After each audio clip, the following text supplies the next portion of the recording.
giant kettlebells? Yeah, I grab the Atlas stones and I pick them up and I set them on top of those things. Well, these things they're huge, perfectly made spheres. And of course, there's a lot of conjecture of what happened, how these came to be, that aliens built these, or they had some kind of secret science that we're not aware of, that they pre-Columbian CrossFitters. Yeah, people that it's unattainable. We today, much like the Mitchell Hedges skull, you're told these stories where we couldn't even do it today. Cam, you couldn't even make the sphere today.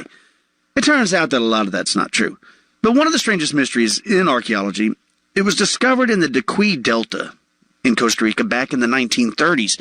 And there's hundreds of these stone balls that have been found so far, and they've been documented, ranging in sizes from only a few centimeters, like the size of a marble, like that jam-up marble collection we were talking about the other day. That's right. To over 2 meters in diameter. And some of them even weigh up to 16 tons. And almost all of them are made up of granodiorite, which is a very, very hard stone.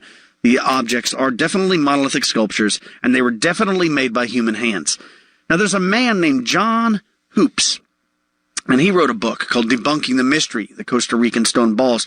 Pretty interesting. And in that book, he talks about how these objects have always been presented as pseudoscience and speculatory, ever since the publication of Eric von Daniken's book, Chariot of the Gods, in 1971. And more recently, they've gained new attention by the result of some other books like Atlantis in America by an Ivor Zapp, and George Erickson's book, The Atlantis Blueprint by Colin Wilson. There's all these books, and these authors have been featured on television shows, radio shows, magazines, web pages, where they do an incredible disservice to the public by misrepresenting themselves and the state of actual knowledge about these objects. Me and you talk about this all the time privately. People don't so much lie as they over-embellish these things, these artifacts, to make it seem like it's more than it is. Look, I'm a fan of Ancient Aliens, this TV series. When I watched it, I remember the first time I really fell in love with it. Until you start looking into it, you start looking at the claims, and you start realizing, wait a minute, they're not really lying to you, but they're also not really telling you the entire story either. Yeah, they just tell it just enough to make what they want to be broadcast or put out there, yeah. Right. Now, some of these authors are often represented as having discovered these objects. And the fact is that they've been known about to scientists since they first came to light during agricultural activities by the United Fruit Company back in 1940. Now, archaeological investigations of the stone balls began shortly thereafter, with the first scholarly publication about them appearing all the way back in 1943. They are hardly a new discovery, they say, nor are they especially mysterious. In fact, archaeological excavations undertaken at sites with the stone balls in the 1950s found them to be associated with pottery and other materials that were pre-Columbian cultures from southern Costa Rica. Whatever mystery, this is what John says in his article, whatever mystery exists has more to do with the loss of information due to the destruction of the balls than their archaeological context, than the lost continents, ancient astronauts, or transoceanic voyages.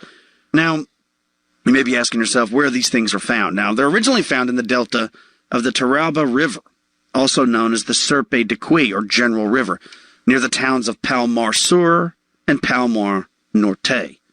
Now, the balls they've also been found far north of the Estrella Valley, and far south as the mouth of the Coto, Colorado River.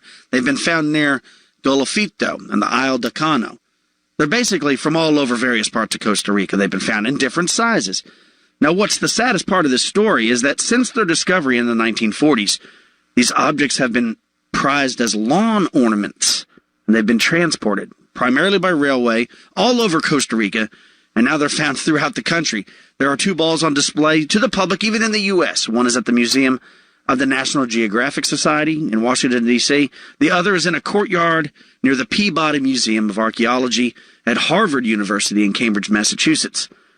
Now, like we talked about at the beginning, they're made of mostly granodiorite, and there are a few examples of them being made of coquina, which is a hard material similar to limestone that is formed from shell and sand, and this is mostly found in beach areas. And it was probably brought inland, they think, and that's where they were made. Now, there's approximately, that's been found, 186 balls, according to a 1963 publication. That's a jam-up collection. Right? But they're estimating that there may be several hundred more that just haven't been found, or they're dispersed throughout Costa Rica and just you don't know about it. Yeah. I mean, it might be the size of a pool ball or a soccer ball or whatever. And somebody might find it. Oh, that's cool. And they keep it in their yard. And then no one's ever said anything about it. They don't know. They don't just have a way in to somebody report it. else's backyard. Right. They also say that they've been removed and taken, just like the two that are in the United States. They've been dispersed all over the world. So there's no telling how many there are. Well, and that's a big bummer.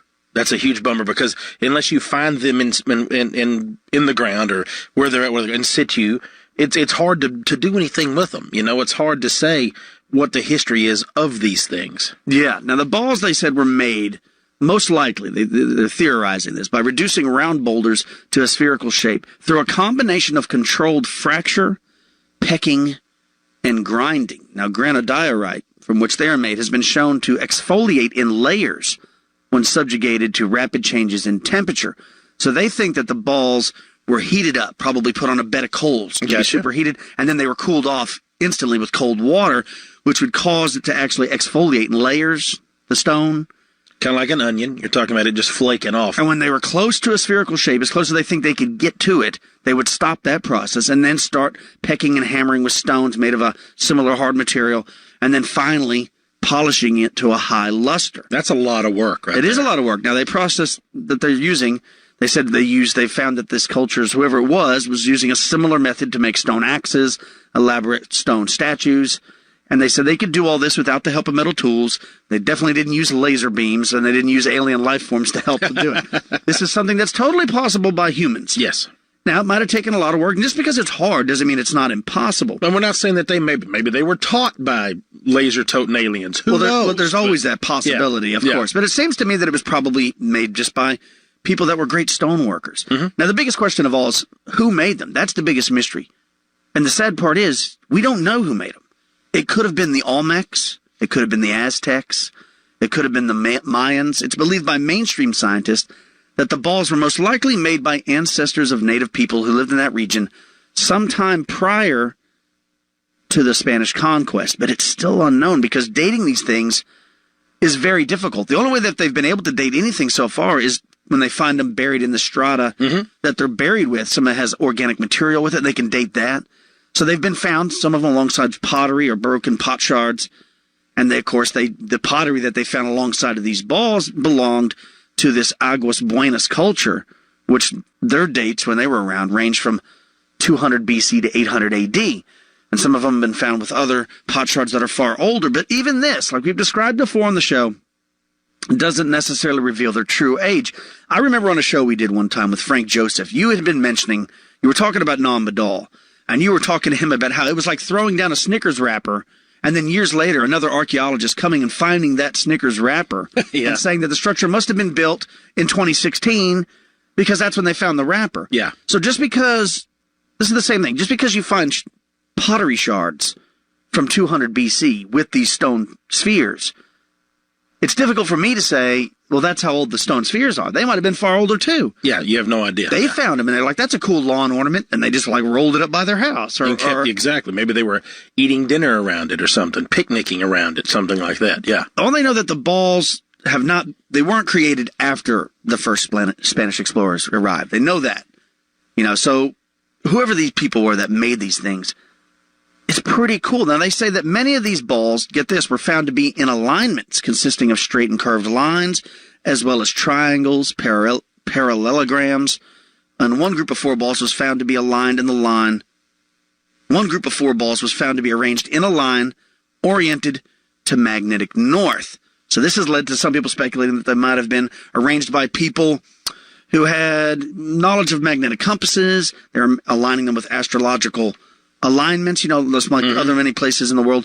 But unfortunately, so many of these balls have been moved around that scientists can't study that because you never know where they came from. They've been moved. Yeah. So if they were all in astrological alignment, say, or made to look like shapes, like the Nazca lines, or this one was like a monkey, we don't know that because they've all been moved. I always think about what if it was like a star map on the ground, and it was the whole thing, the whole ball system was a star map, and now it's been completely destroyed. Yeah. They said that a lot of them have been damaged, because people thought that there could be gold in them, so people would be cracking them open to see what was inside. And of course, there's nothing inside. There's nothing in there. It's a rock, more rock. Yeah, well, a lot of people have damaged these things.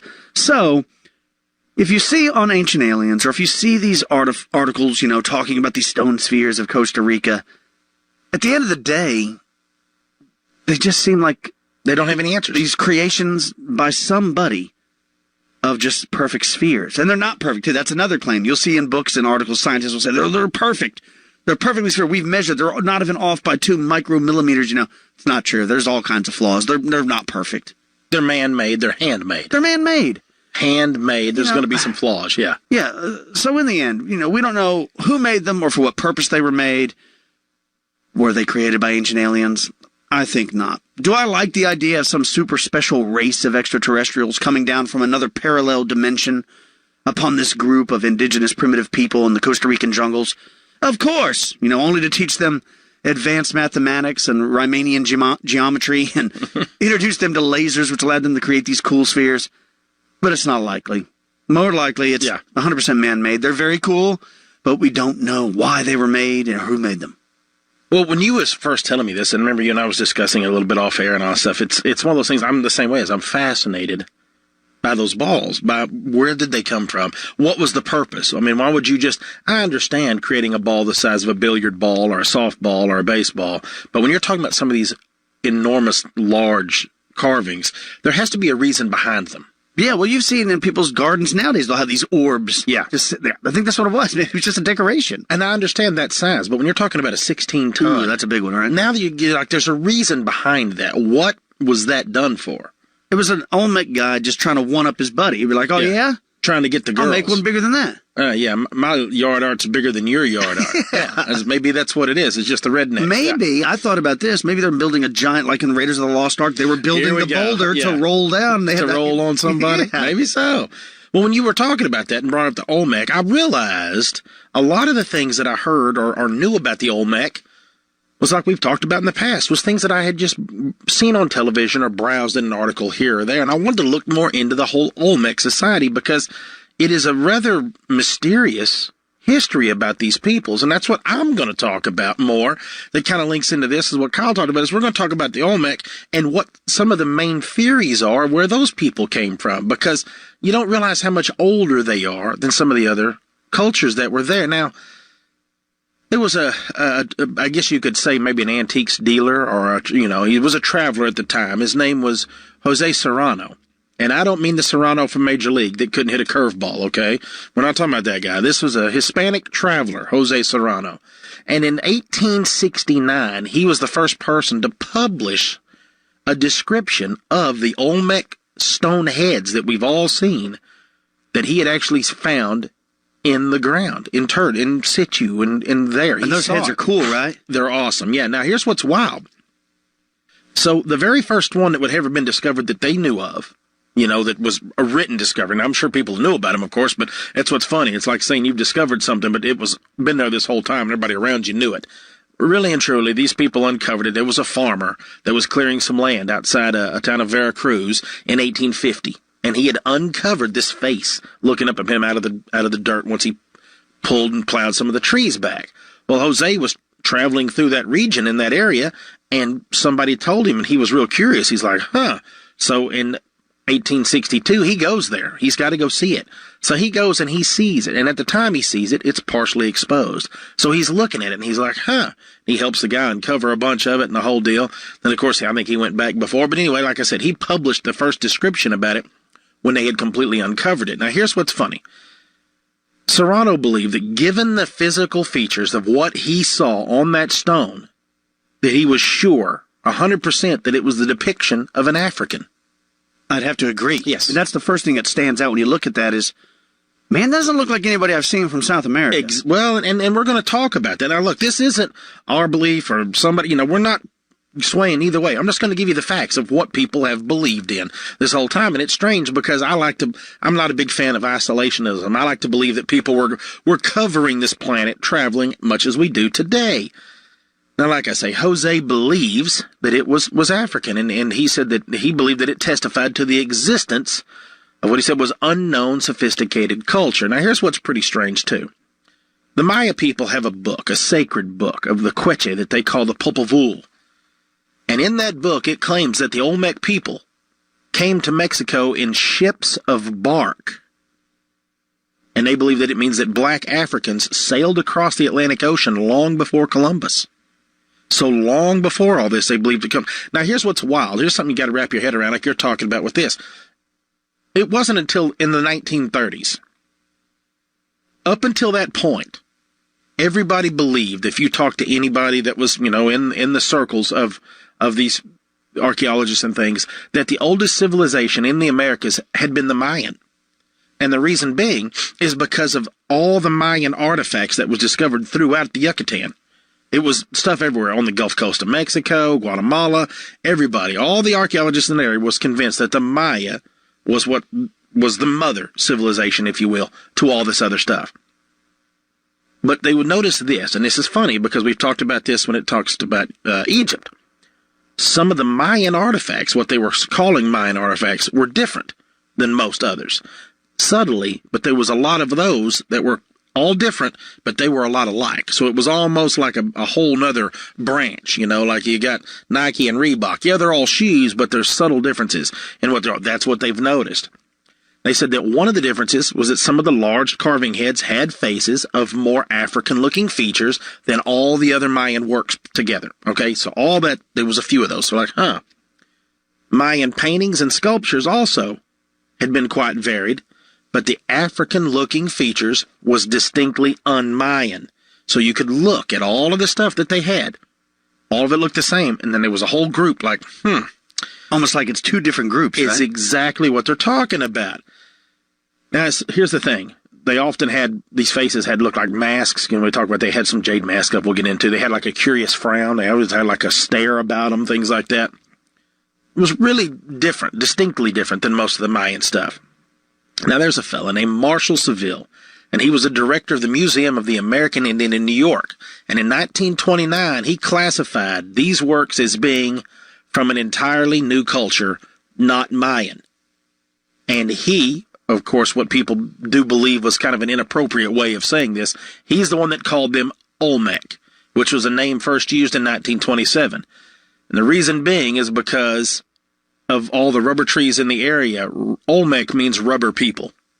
Oh, I got you. That's what it means, yeah. Yeah. And that is in like Nahal.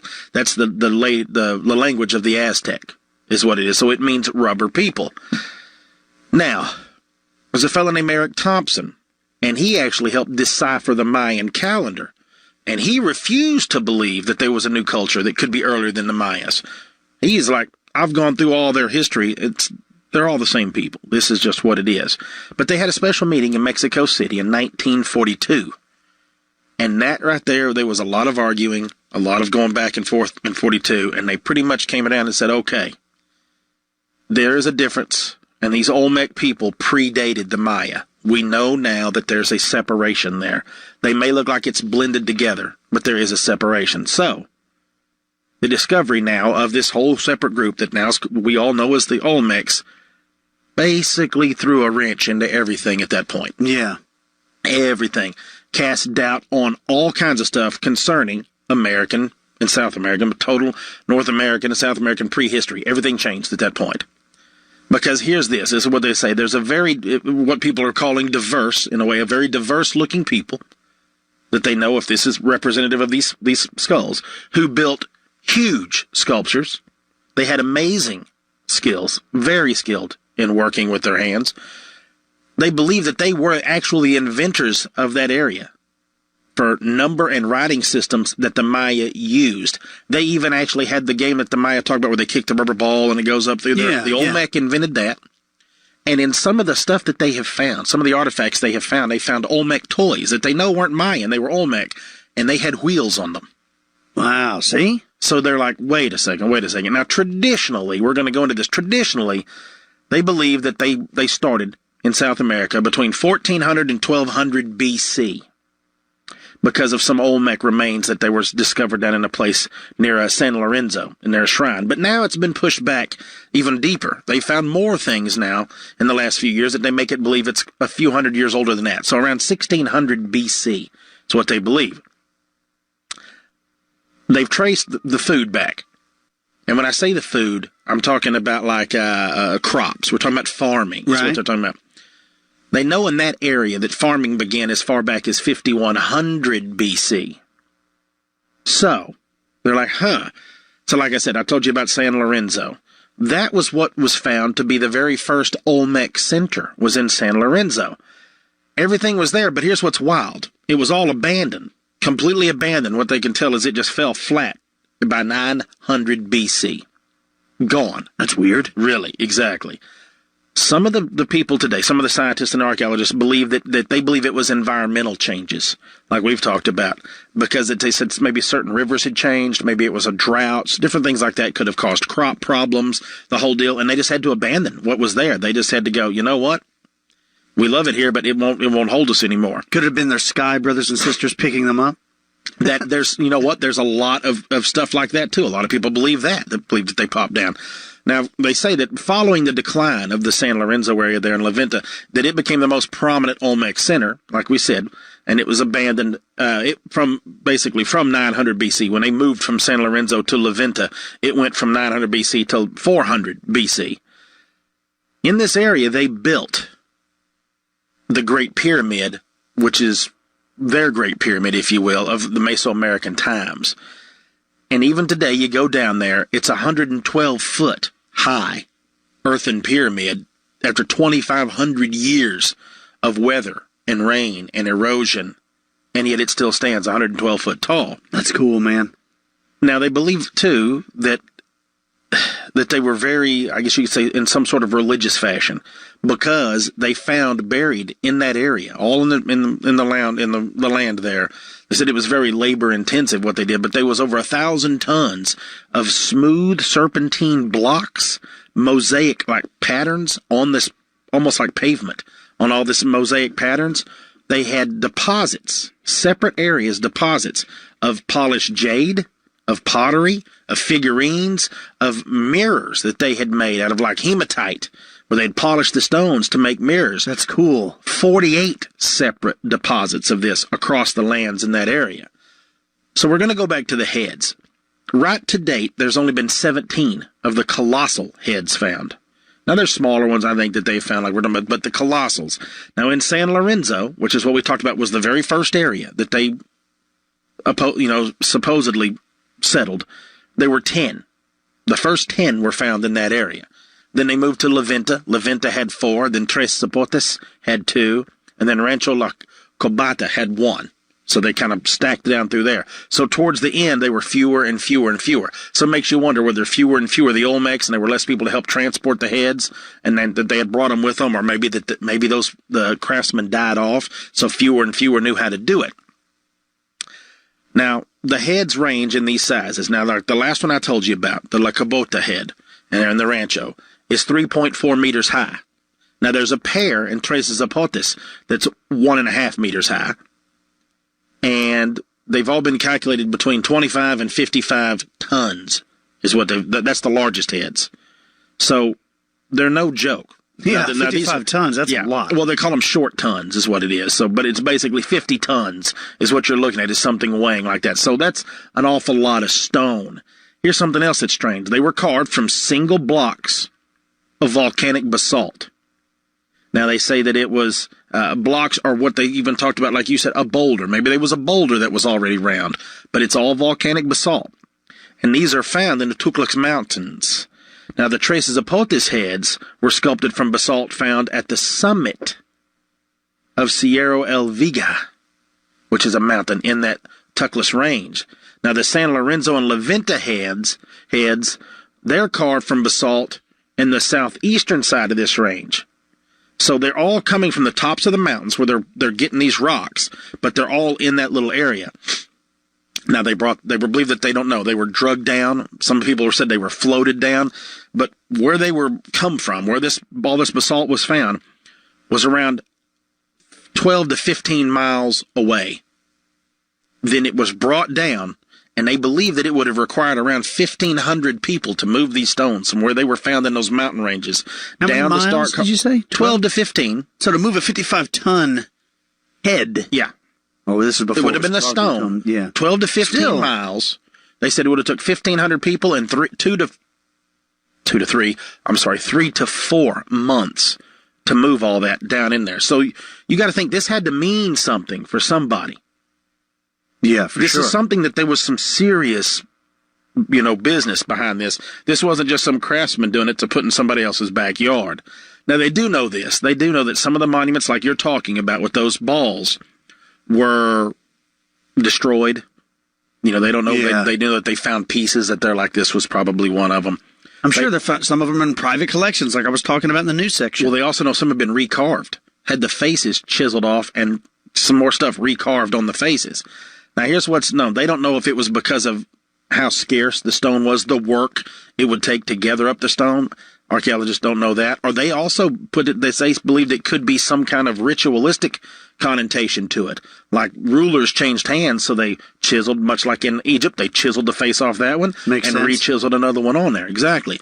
But they don't rule out internal conflict. And he's like, well, maybe it's just, the uprising of one side to the other, and that's how they're going to deface it when that guy's dead, not necessarily even ruler-based or even religious-based. It's just because I don't like you, so we're going to cover it over there. You look at all that stuff, it makes the idea of an invasion of the Spanish when the Olmec even less likely, or an invasion of anything else. Now, like we talked about before, they have this certain look to them. Flattened noses, wide lips. They have a headpiece, like a cap, almost like a old leather football helmet. And they believe that when they first saw them, they were like, well, those were the warrior kings of the Olmec. Those were their leaders, much like we have Mount Rushmore, that this is their Mount Rushmore. But people went to notice, and instantly they're like, that is very African in the resemblance of their face features, that it doesn't really go with a lot of. Now, there is some things that make you think, yeah, maybe they were still Mexican because of how it was, or, but you look at it, you're like, but no, not really. So they compared, like I said, back and forth, claims of, and there's been a lot of claims of pre-Columbian contact, that we've discussed on this show, but there's a lot of archaeologists and scholars rejected all this at first. They were like, there's no way. There's no way. These people just sprung up out of the jungles, like we've all, and like they always say, and then, this is just how it starts. Now, there was a fella named Ivan Sertima. Now, he passed away in 2009, and he was actually a Guyanese-born associate professor of African studies at Rutgers University. And he was believed to be the foremost authority on the African presence in ancient America. And he proved that many Olmec cultural traits were of African origin. Here's your quote. A study of the Olmec civilization reveals elements that so closely parallel ritual traits and techniques in the Egypto-Nubian world of the same period that it is difficult to maintain that all of these are due to mere coincidence. So he has studied all in Egypt, like we talked about, all of this stuff in Egypt, and then he goes back and he looks at some of the traits that's carried over into South America, that's into the Mayans and then the Aztecs, but come from the Olmecs. And he's like, there's way too many that link up, that draw lines from there for this to just be two things that sprung up on their own that far apart. So this is where it brings us into a fella that passed away in 1579, a friar, Diego de Landa.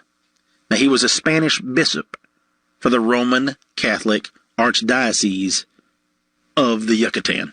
Now, he became the bishop of that area. Not a good guy. Okay, we're gonna talk. It's kind of a conflicted things. He ran the Inquisition in that area, so much so that the level of abuse that he laid upon the Mayan people was viewed as very excessive and very unusual. That he would actually take the nobles of the Mayans and he would jail them and interrogate them in large numbers. And he would even basically subject them to an examination under hoisting, where he tied their hands up, pulled them up into trees, would hang rocks off of their feet, off of their limbs, just do horrible things, basically trying to make you to confess. And the reason it was because is he had heard that they had first been taught the ways of the Christian, and then they had resorted back to idol worship, so he went down there and he went after him. But here's the thing that he did do, that he actually gathered a lot of this stuff while he was down there, a lot of the books, a lot of the information, and he wrote a lot of this down of what he saw when he came to, this whole thing. There was a ceremony that took place July 12th of 1562. There was a whole bunch of Mayan books. Now, it's disputed, this number of books. Some people say it's way more. Some people say there was just a small handful. But it's the codices of the Mayan people. Now, Landau wrote in his book that there was 27 of them. 27 books, and roughly 5,000 Maya cult images were all burned on July 12th. Now, who wrote these books? The friar did? No, the friar. No, not these books. All the books that are burning are the history of the Mayan people. Yeah, who wrote those books? Does it say? We don't know. Oh, okay. That's what we're getting at. This is the stuff that we've lost because of what went on. So it was passed into what they called the Black Legend of the Spanish in the Americas, okay? Okay. Because he believed, Landa did, the friar, that blacks, that's where the Olmecs came from, was from the African people. Probably in those books. Exactly. And it was erased. Yeah, man, this is a common thing that happens in history. But he even says this. This is what he himself writes. And it says this, as far as the Maya and the Yucatan, he writes about this. Some old men of Yucatan say that they heard from their ancestors that this country was peopled by a certain race who came from the east, who God delivered by opening for them 12 roads through the sea. Now, that's what the friar wrote. Now, when you get into this stuff, when you talk about this, we always talk about these strange things. You can't leave out, of course, Zechariah Sitchin when it comes to people talking about all this ancient history and stuff. He was a big history junkie anyway. He actually wrote that one of the rare academic studies admitting that the Olmecs were Negroid Africans was Africa, and that the discovery of America by Leo Winter, professor of Slavic and other languages at Harvard University, based on racial features and other considerations, but mostly on linguistic analysis. And he concluded that the Olmec tongue belonged to the Mande group of languages that originated in West Africa between the Niger and Congo River. But writing in 1920, before the true age of Olmec remains became known, that he attributed their presence to Mesoamerican, to Arab seafarers and slave traders in the Middle Ages. So, before it was ever known, this Leo Werner guy, he thought it was from sailors that had brought them over, maybe. Slave traders. That would, he would go and round them all up, this, that, and the other. So there was a book that was published in 2004 by a fellow named Richard Dell. And the book is called The Olmecs, America's First Civilization. And in there he has a paragraph here that says this: the origins of Olmec culture have intrigued scholars and lay people alike since traces of Potus. Colossal head, number 1. A gigantic stone human head with vaguely Negroid features was discovered in Veracruz 140 years ago. Since that time, Olmec culture and art have been attributed to seafaring Africans, Egyptians, Nubians, Phoenicians, Atlanteans, Japanese, Chinese, and other ancient wanderers. As often happens, the truth is infinitely more logical, if less romantic. The Olmecs were Native Americans who created a unique culture in southeastern Mexico's Isthmus of Tehuantepec. And archaeologists now trace Olmec origins back to pre-Olmec cultures in the region, and there is no credible evidence for major intrusions from the outside. Furthermore, not a single bona fide artifact of Old World origin has ever appeared in an Olmec archaeological site, or for that matter, anywhere else in Mesoamerica. So right there, he dismisses all the theories and all the evidence of any and all transoceanic contact. He doesn't believe it. At all.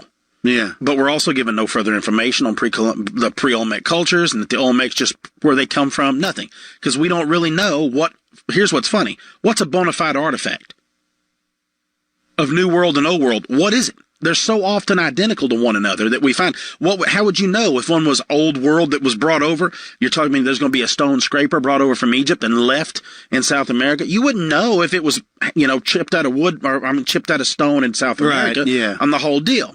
But like I said, now, according to him, the Olmecs, this is what it was an isolated group that had little or no contact, right? Nothing with any of the other tribes in this whole area. He also says this: we do not know what these people called themselves, or if they even had a term that encompassed all the inhabitants of Olman.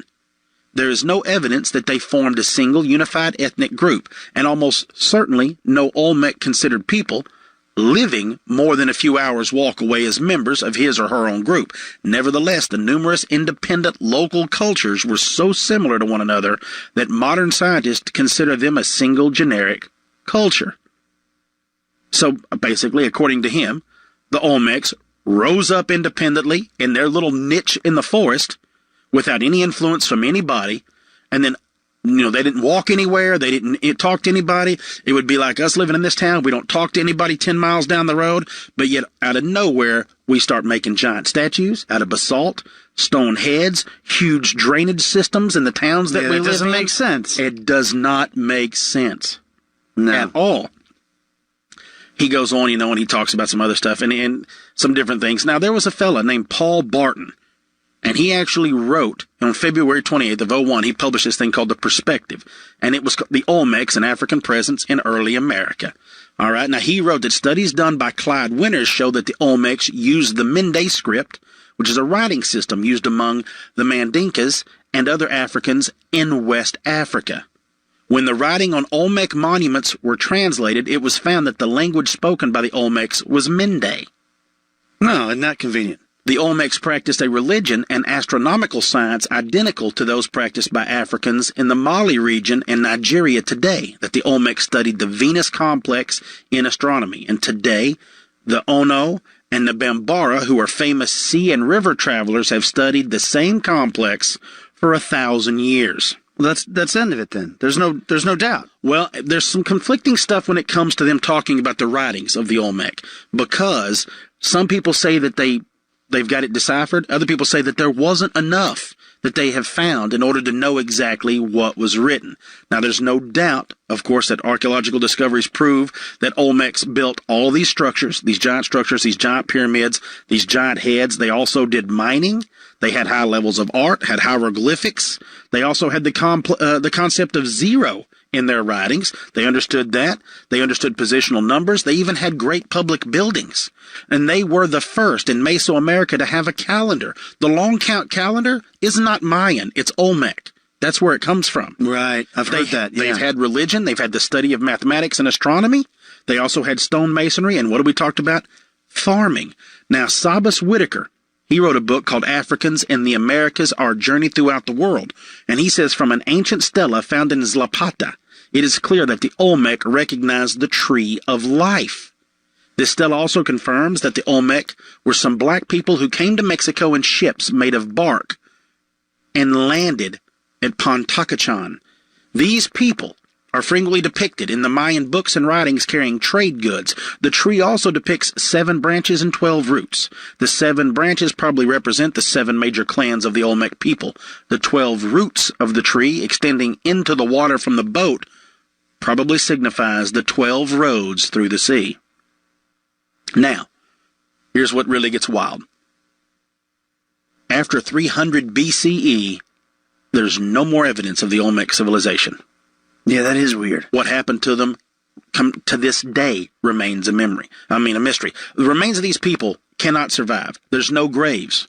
The reason there's no graves is because the acidity level in the soil eats the bodies up. Right. There's no concrete evidence of disease or war, of famine, of anything like the such that you would think would be going on that would have wiped them out.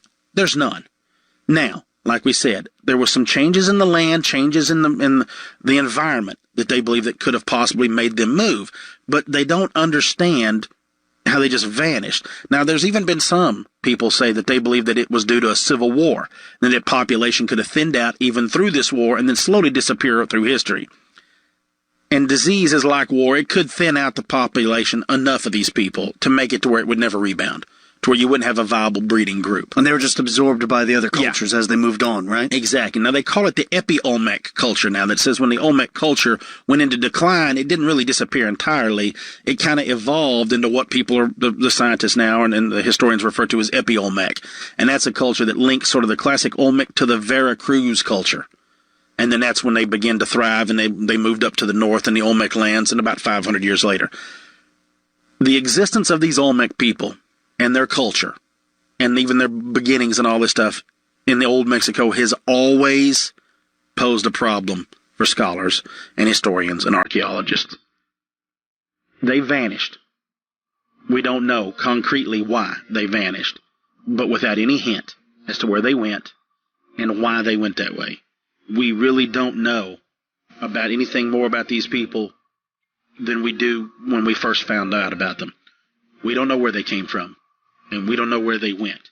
We have a small window that was there, and pretty much it sounds to me like history was destroyed back in the 1500s.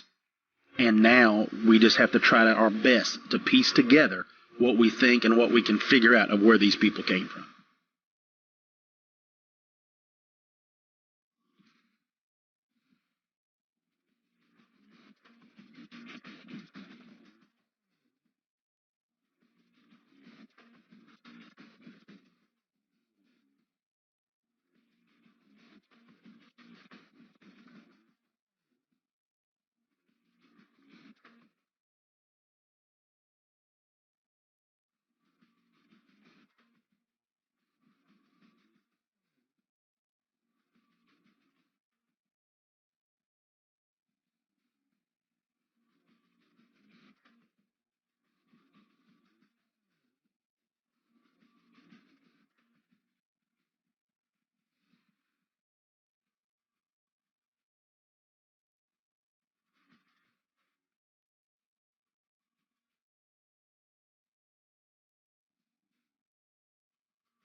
And we're back with expanded perspectives.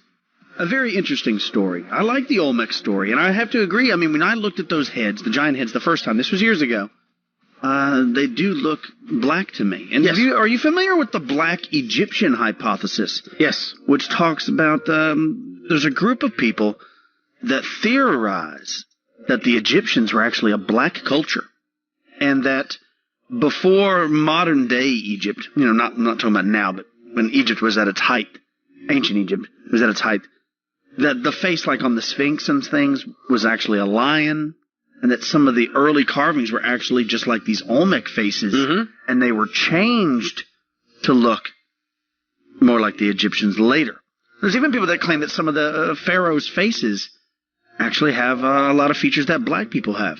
So, I mean, it's just a theory. It's called the Black Egyptian Hypothesis, and I know it's been met with a lot of profound disagreement, of course, by Egyptologists and other archaeologists. They always get to seem so mad when anybody brings up just the possibility of something else. And I'm always like, well, why would it make you mad to consider the possibility? What makes me mad is whenever they don't want to consider the possibility because the people are black. Is that what it is? It's the way is a it lot pure racism, or is it it sure just feels because that they just way. don't like anybody telling them that this is different than the way it is? I mean, you could be right, 100%. It's sure, a lot of it feels like racism, and that pisses me off to no end. I'm like, look, the people did it.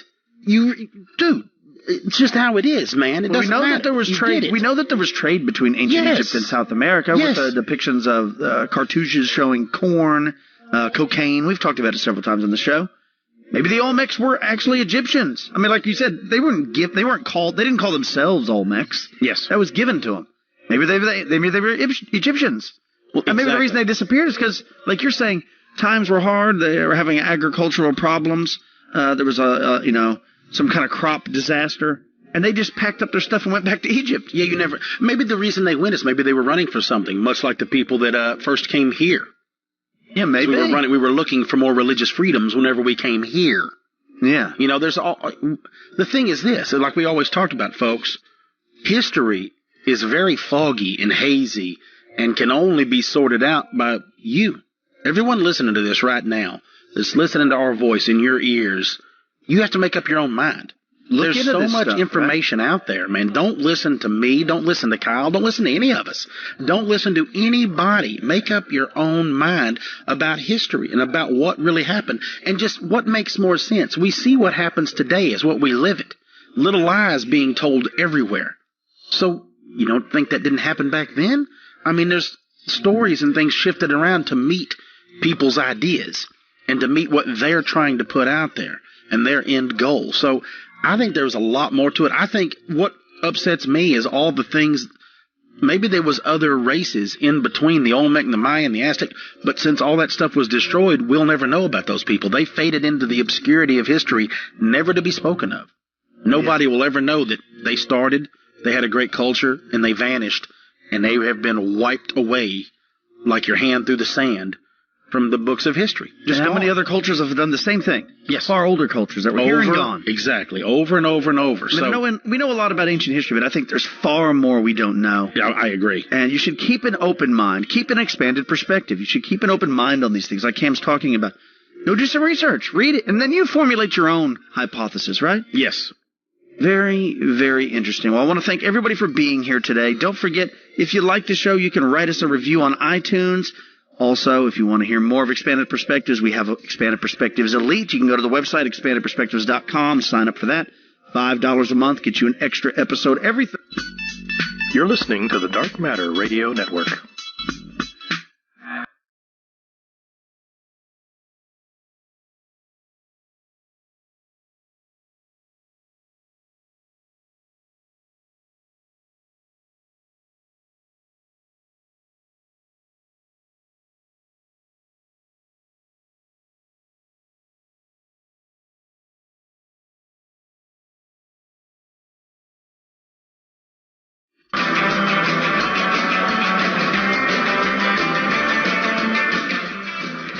Hi, everybody. It is March 21st. We are officially in spring in 2016, and we are your co-hosts, Bill, that's me, and Nancy. Happy spring. Happy spring. Burns, and we are broadcasting on Future Theater Live from the banks of Primrose Creek in beautiful downtown Silbury Village, Pennsylvania, on PSN Radio and the Dark Matter Digital Network, and our producer with us tonight is Angel Espino. Hello. Say hello, Angel, to all the folks out there in Future Theater Land. Hello, folks in Future Theater Land. Hello, Angel. And also with us tonight, I might add, we have our own Chris Brown, who is in the background, but he's here. Hi, Chris. I'm here. How you doing? Hi, Chris. And tell us who our guest is tonight.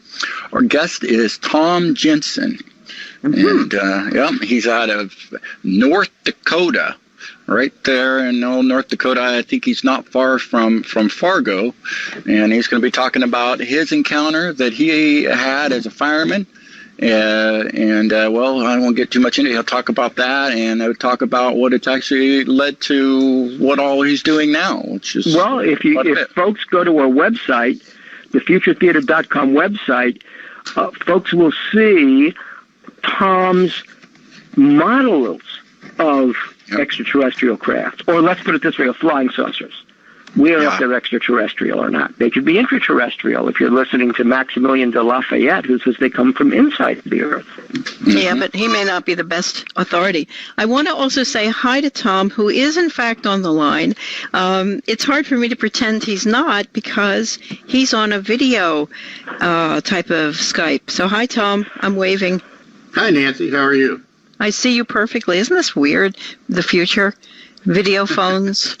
You're very brave to turn your video phone on, but if it's okay with you, we always have a kind of a crazy little chat before we start seriously delving into your topics. And so if you will indulge us, I wanted to bring up a topic that has nothing to do, or does it, with UFOs, if that's okay with you, Tom. That's fine. You'll be seeing a lot more of them if this topic is what I think it is. Yeah, see, now join in, Tom, if you have any interest in this topic, and in fact, I'll use you as the universal guy.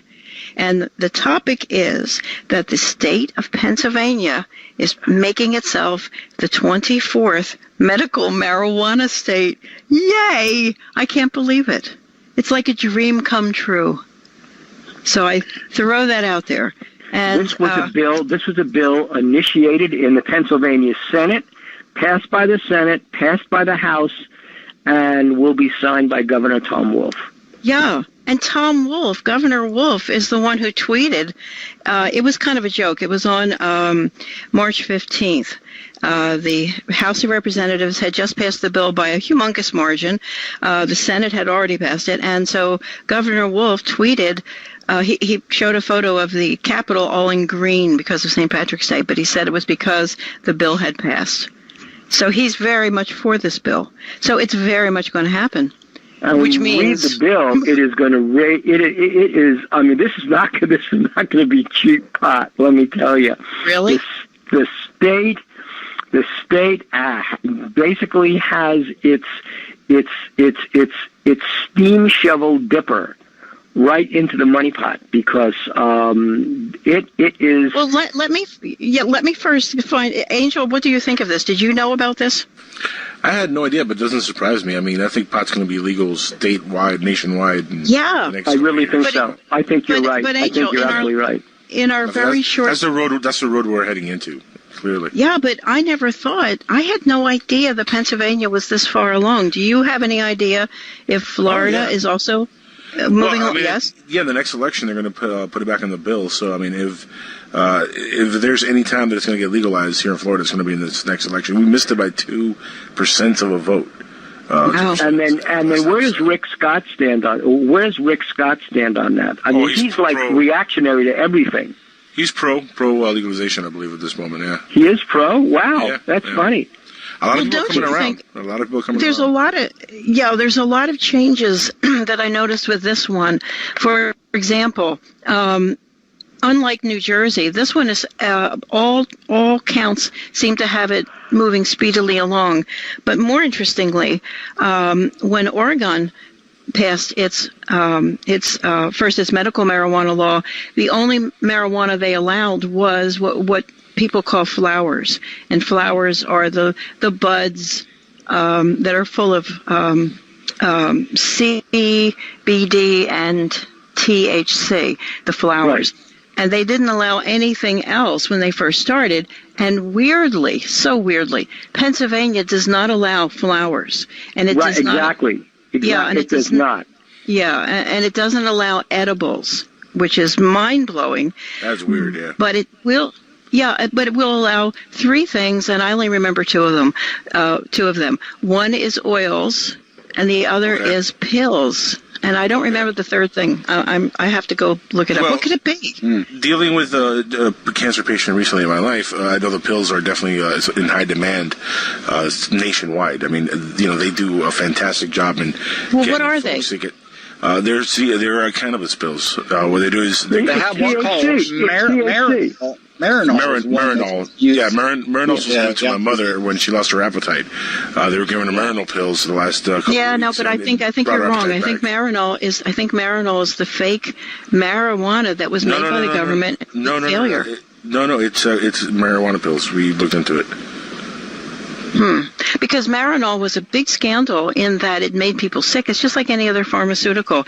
You take out one thing out of a symphony of chemicals, and you somehow feel that you take out the one thing, and it's going to somehow be okay, and it's not okay. It's so the pill part I don't understand. That's why.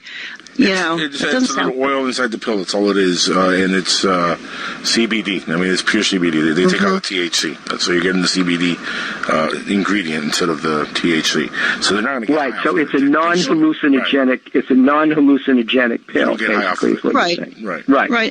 And the Pennsylvania law seems to be heavily tilted toward children in general, but a child had died who had been seeking. That's one of the reasons for the urgency of this law, because there was a child who died because the drug was illegal, and it was the only drug that relieved this child's very severe epilepsy symptoms. Her convulsions.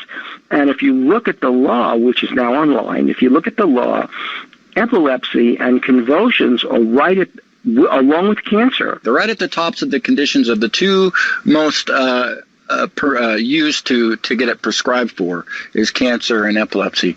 But wait, there's more. There were 15 ailments, and number 15 was, and I wanted to bring this up, number 15 was diabetes, which is very interesting at the end of the day, and I'll tell you why. Diabetes is not something that I've ever read that marijuana will help. And that is so odd. I never have either. Yeah. I mean, I know it does help for a couple of reasons, which are elaborate and I don't need to go into.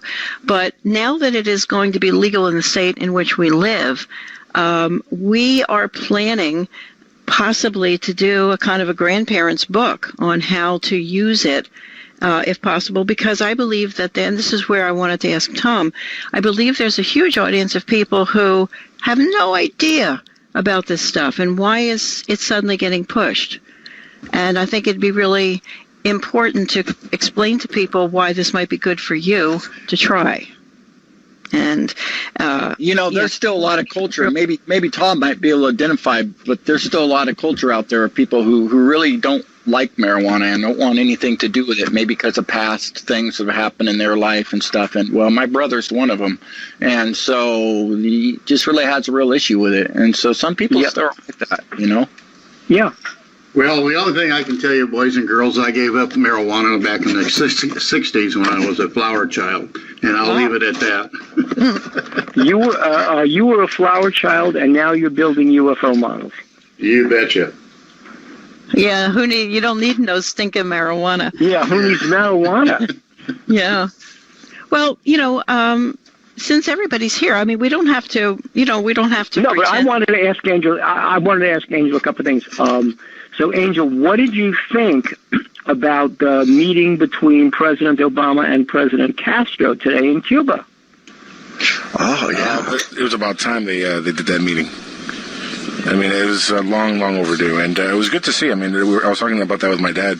That kind of stuff is what needed to be done 30 years ago. 50 plus years later.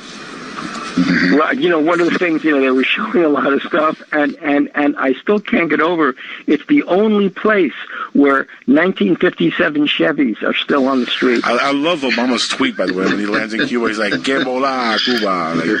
He landed in style. No, it's good to see because, look, you don't make enemies and keep them for 50, 60 years and expect not to go, things to go sour and get ugly.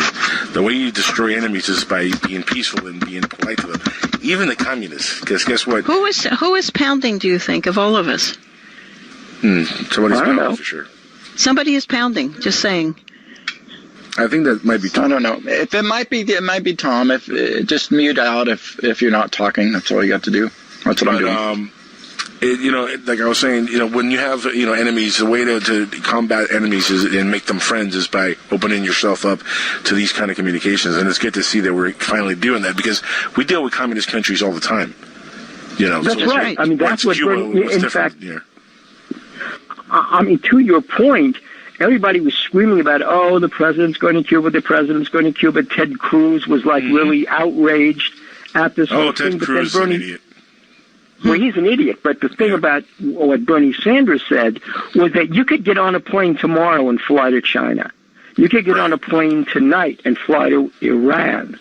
Exactly. But you can't do it to get on a plane and fly to Cuba, which is 90 miles away and which is not hostile to the United States.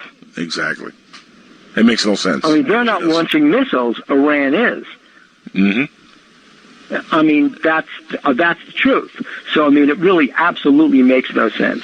It doesn't. It never made any sense to me, and I'm a Cuban American, and it never held any water why the U.S. had this stance against Cuba for so long. The embargo makes no sense.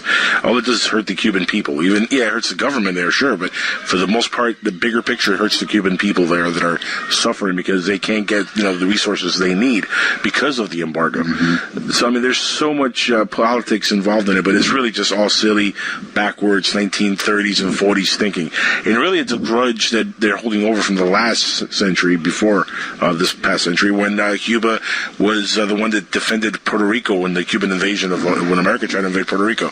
So, I mean, there's like a little grudge that they held over from that war. And I think that's right. one of the main reasons. Yeah, I think that's one of the reasons why Cuba was always looked at kind of iffy with the U.S. and part of the grudges that the U.S. had with Cuba. But it's all silly. They're our neighbors. We're neighbors. It's stupid to have that kind of grudge and, make a big deal about the president going over there. It's a big deal, and it's a good thing that he went over there. I think it opens doors of communications, which we all need, because, you don't want to keep pounding your friends in the face, because one day it's going to bite you in the ass. It's going to bite. Well, now, I have a quick little factoid for Bill before we go on. PJZ Zimmerlink in the chat said that the old cars have foreign engines, like Toyota, and are often diesel. So I bet those old cars are in addition, super cool in that they still run. They're not, the old engines. Oh, no, yeah, they probably are. One of the coolest things, too, is that Rachel Robinson accompanied the president because she's the widow of baseball player Jackie Robinson. And Jackie Robinson played in the Cuban baseball leagues. He played Latin American baseball. Yeah, back in the 1940s. Back then, they're playing each other right now. Cuba and I think it was Tampa Bay Devil Rays. I've seen or something. That's right, exactly. So we're going to have baseball diplomacy. Here's the thing. In Cuba, there was never the race issue like here in the United States where, blacks weren't allowed to play baseball. Blacks and whites, they played together in Cuba for years. I mean, there wasn't a big divide as here in the U.S. In many ways, the U.S. is very backwards when it comes to a lot of policies and a lot of human rights stuff, where in Cuba, it was never an issue. I mean, black, whites, we intermingle perfectly in Cuba. It's not an issue like here. And it's funny because a lot of the families that came over from Cuba in the 50s and 60s and saw racism here, because there were families in the 50s and 60s that migrated it to the U.S. That just didn't all happen in the 80s or 1980. For example, Rubio's family came in, in the 60s? From Cuba, Marco Rubio's family and Ted Cruz's family, they left Cuba. Little Marco, yeah. So I mean, Ted Cruz's family came over in 1957. There you go. So I mean, when these families moved over to the U.S. and they started seeing the racism that was here, they were shocked. There's a culture shock because we're not used to that. Yeah, we're not used to seeing that in our country. So this country really has to play catch up to a lot of different things and a lot of different policies. Some say it's communist. Well, is it communist or is it leftist to love your neighbor and not want to hate somebody because of the color of their skin? Then call me a communist, whatever you want to call it. But you know what? We have to kind of understand that we're all human beings. We're all playing on the same level and not hate each other. While you're doing Kumbaya, are you still voting for Trump? Yes, I am. See, now how do you the racist in chief? That's the most ignorant thing I've ever heard in my life. He has not said a racist thing yet. Oh no! What has he said that is racist? The blacks. That's a crazy way to talk about your neighbor, the blacks. What did he say? I love the poorly educated. What did he say about the blacks? He calls them the blacks. If he called them the Jews, he'd be considered racist there. But you don't call people the blacks. I call people the whites, the blacks, the Jews, the Mexicans. Oh, that's just craziness. It just shows a naive, childish view of the world in which it's us versus them. Here's the thing. Ted Cruz wants to deport people and not have them even given a chance to come back. Marco Rubio wanted the same thing. Donald Trump is the only one that said, you know what, if you came here illegally, we're going to give you a chance to come back within a year and get your things straightened out and take part of being part of this country. So the only one that doesn't want to just get rid of people is Donald Trump. Hillary Clinton is a nightmare. Okay, on the Republican side. Right. On the Democrats side, if I had to vote for one, I'd vote for Bernie Sanders, to be honest, out of all of them. But it doesn't look like he's going to get the nomination. And Hillary Clinton is a nightmare, to be honest. Yeah, okay. You were saying that now. Everybody says stuff like that. She's a criminal. She's a nightmare. Tell me one nightmarish thing she's ever done. Benghazi. She didn't do Benghazi. What did she do in Benghazi? That was out of her hands. No, but she lied to the families. She lied to the families. I really sincerely doubt She straight up lied to the families. No, she did it. Look it up on. I'm not even going to say anything. Look it up on Google, and you'll see it for yourself. I will. I certainly will. I'm looking for. Google is, of course, not the arbiter, but but there's a lot of articles all through the internet. What she said about that, because she actually answered that question at one of the town halls. What she said was that as the information kept rolling in, and the only question that I have about Benghazi, the only one, is why was the ambassador there at the Benghazi station, at that consulate building, when there was absolutely no heavy military presence there, and we knew there were problems in that part of the country. That's a problem for me. But other than that, she actually said to one of the family members at one of the town halls, because I really was following Benghazi, because I was following it because when it happened, I was like overwhelmed with like, how could this possibly happen? What she said was that on the one hand, that the whole situation was managed and vetted by the CIA. So when it's that level of CIA management and knowing these guys are screw-ups like everybody else, they were dictating the responses that the administration had to make. They were the ones doing the talking points and dictating all that. So this was out of the Department of State in the CIA. That's first of all. Second, as the information on Benghazi kept rolling in, they were getting new updates, new changes in what was really happening on the ground, even 24 hours after the event itself. So yes, they said it was a terrorist attack. Yes, they also said it was partly inspired by that crazy film that guy in California did about the prophet. So you had two things coming together at the same time, and even our own CIA wasn't quite sure. Now we know, but we didn't know then what was the torch that lit the fire. So Hillary Clinton was actually she was the tail actually being wagged around, as opposed to that she was wagging the dog. So the Benghazi situation was out of her control. It was blown up by the Republicans. And when it became an issue in the 2012 campaign, it was soundly rejected by everybody because everybody realized that this was a situation out of everybody's control. And it was not Hillary Clinton who went on the morning shows to talk about it. It was, I think it was Susan Rice or Samantha Power, one of the two, or UN ambassador, I think.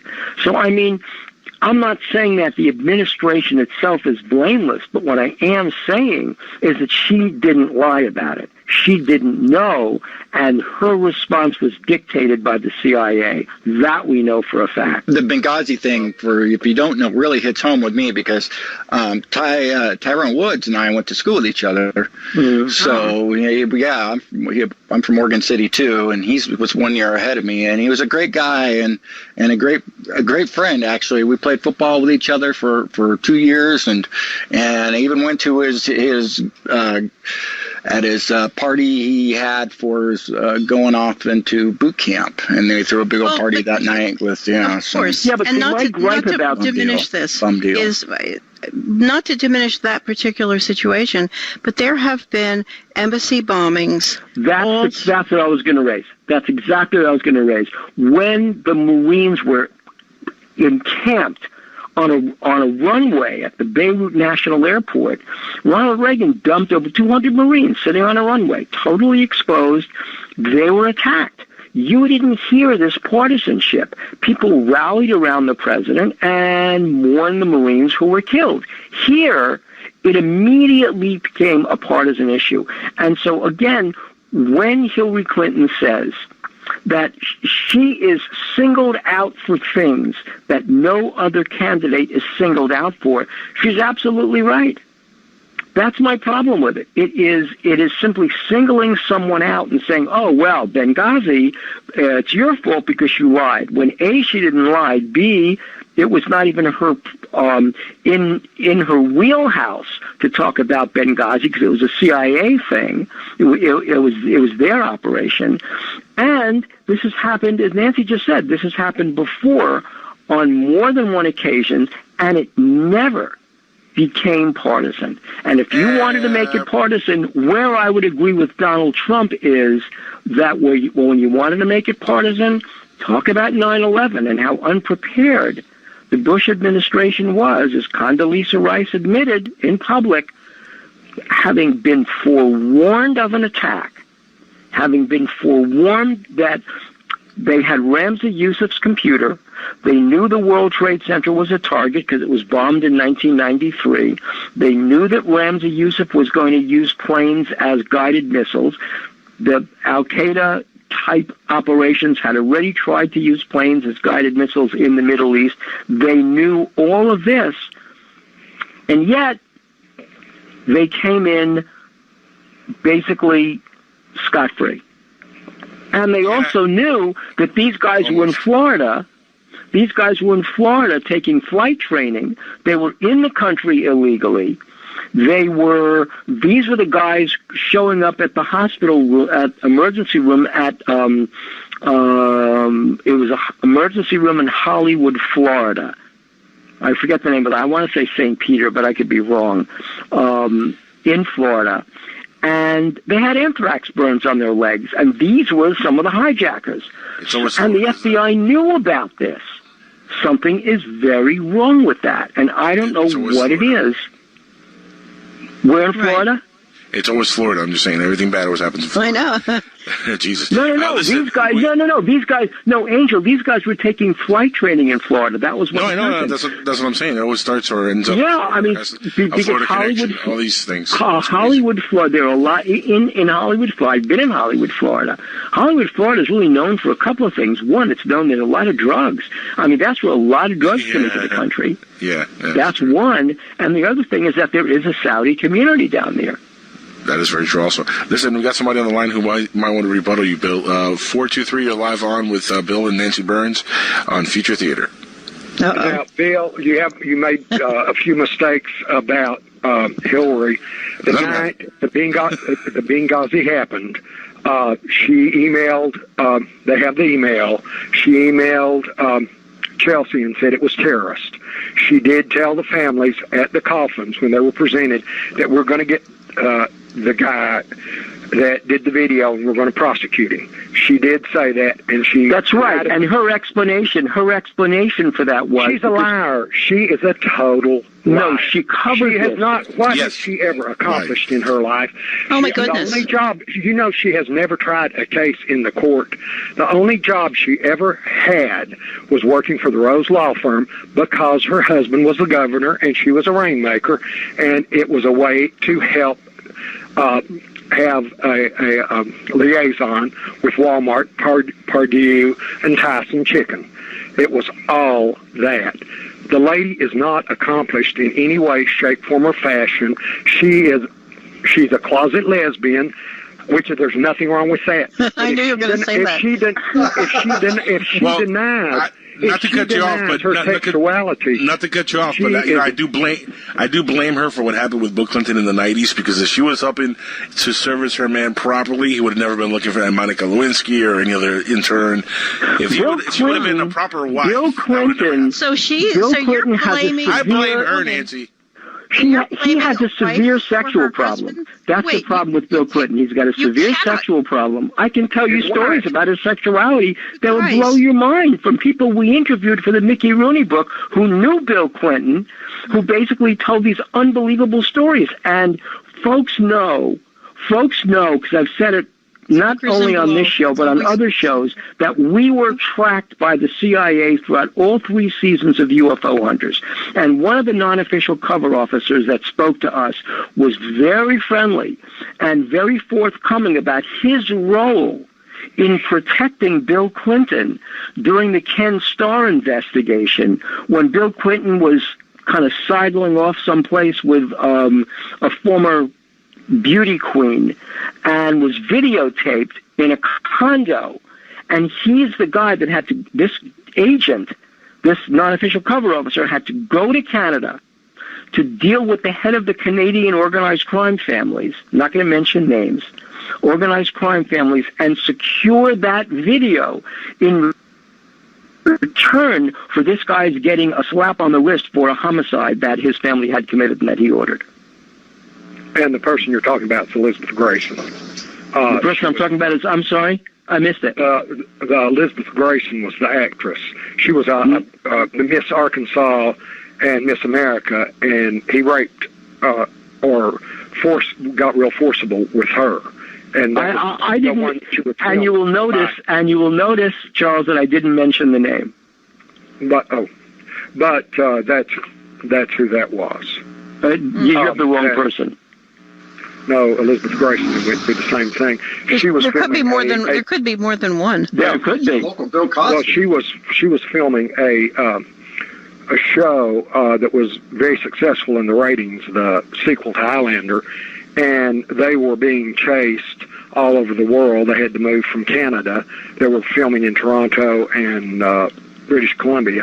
They had to move to Paris to finish up the season because they were being harassed by everybody going. Okay, now, name the organized. Okay, what other, I'm trying to frame this to protect you.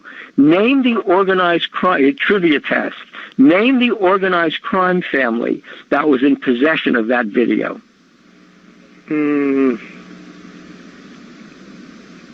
Corleone. No. I don't know if I want to. Okay.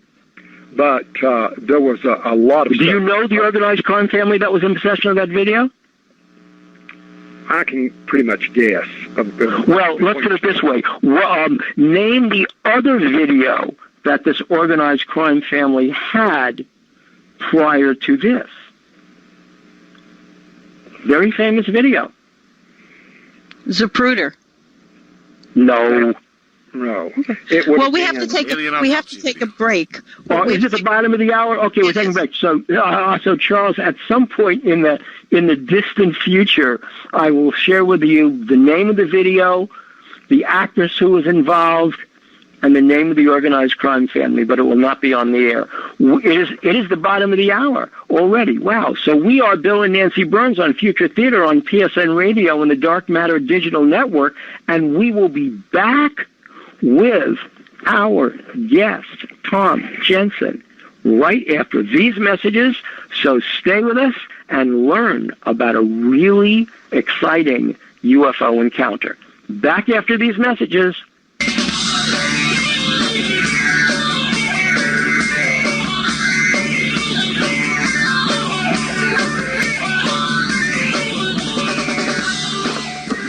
And we are back with Tom Jensen, our guest, on Future Theater Live on the PSN Radio and on the Dark Matter Digital Network. And we are your co-host, Bill and Nancy Burns. And this is Future Theater that you're listening to. Yes, and Chris Brown is here, too. And Chris Brown is here, too. And Charles was just here. You all made So, thank you for joining us, Tom. Tom, thank you, Bill. What I'd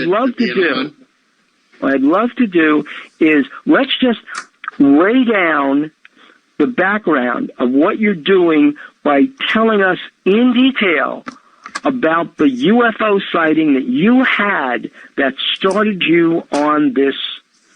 Basically, it's more than a hobby now. It's like the scene from Close Encounters. Yeah, it is. This started back in January 5th of 2000. And at the time, I was working for state government, and I was a volunteer fire chief and an assistant fire marshal, and I worked for the Franklin County Bomb and Arson Squad, and we investigated house fires. And I was coming back about 3 a.m. from a neighboring town that had a group of kids that were out. I guess you get points or something for burning abandoned houses down. And we went out there and investigated, and there's no electric to it, so it's natural arson. And on the way back, I heard a dispatcher calling in on the radio, talking to a couple officers about some kind of a black craft that was floating over the township of Union, Missouri. So as I jumped off the interstate, headed down toward Union, Missouri, because I had to see this for myself. I have kind of had an interest in space and everything since I've been a kid. And I came down over a hill, and I saw the two police officers at the intersection of Highway 50 and 47. And these the cops were standing outside watching this huge craft that was up above. It had 3 lights across the back of it. It had lights that went multicolored, kind of waving back and forth between these white lights. And as I came down and approached to the bottom of the hill, I look up and there's 3 lights, one in each corner of this craft. So I'm assuming it was triangular shaped because it was so dark you couldn't really make a shape out of it. That's all you had to go by was the light pattern. And then it had a light right in the center. It was a red light, like a navigating light, almost a blinking light on a communications tower. Wow. So I thought that was kind of odd. As I pulled up behind the police officers, I started to get out of my truck, and this thing started to move very slowly off towards it was southwest. So they jumped in their cars and they gave chase. Of course, they've got red lights to chase it with, and I didn't. I did, but I can't use them because of the volunteer. I finally caught up to them about half a mile down the road, and this little chase went on for almost an hour throughout Franklin County, Missouri. So how many cars were giving chase? Well, it was myself and 2 police cars. Wow. Well, that's a scene right out of Close Encounters, right and there. Did you call it in while you were doing that? Well, here was the strange part. We did try to reach the dispatcher, but as we got underneath the craft, we lost all radio signals whatsoever. It's just like somebody had some kind of like that guy that got caught on the bus. He had a jamming system. Mm-hmm. All our radios just went out. And I mean, we were pushing 100-watt radios, so she should have at least been able to hear us, and the dispatch office isn't far from where they were. So anyway, after watching this thing for a number of minutes, it started to creep off more to the west, and one of the officers turned to me and said, "I didn't see anything." Got in his car and left. The other one said, "Well, I got other calls." Excuse me, am I back? Am I back? Okay, all right. Okay, I'm back. Anyway, Tom, try it if you can. I know you got your rocking chair that we had talked about. No, I don't. So it makes it's not me. Yeah, you aren't on the rocking chair. Okay, Nope. just a lot of noise in the back noise is all. But It okay, could be yeah, my keep going. microphone. Tom, Yeah. Tom, are you building something as you're talking? No, I'm not. Are I'm you- sitting in my studio right now. So you're not sanding?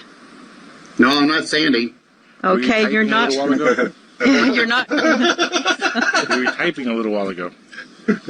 No, Let me pull this headset. Maybe that'll help. Does that help any? Yeah. The headset on.